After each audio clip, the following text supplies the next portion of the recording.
Additional city engineer water supply KP Detharia. આજે એક ડેમમાં જે સપાટી છે 28.60 જેટલી છે અને ઇનફ્લો છે એ 570 ક્યુસેકનો છે. જો આ જ રીતે ફ્લો જળવાઈ રહે તો સાંજ સુધીમાં ઓવરફ્લો થવાની શક્યતા છે અને 29 ફૂટે આપણે ઓવરફ્લો થતો હોય છે.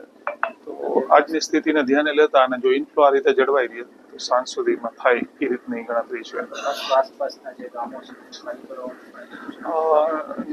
નીચાણવાળા વિસ્તારોમાં નદીમાં ખાસ કરીને તો આપણે જંગલેશ્વર, ચુનારવાડા અને વિસ્તારો આવતા હોય છે. નદી કાંઠેના જે વિસ્તારો હોય છે એની ત્યાં એલર્ટ કરવા માટે લગત અધિકારીશ્રીઓને પણ જાણ કરવામાં આવેલ છે તેમજ ફાયરની ટીમને પણ જાણ કરવામાં આવેલ છે.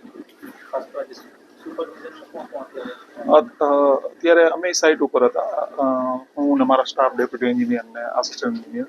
અત્યારે હાલમાં નંદાણી સાહેબે પણ સાઇટ વિઝિટ લઈ અને નીકળ્યા છે. તેઓએ સ્થળ સ્થિતિનો ધ્યાનમાં લઈ અને નીચાણવાળા વિસ્તારોમાં શું એલર્ટ કરવાનું છે એ રીતે સૂચનાઓ આપી છે.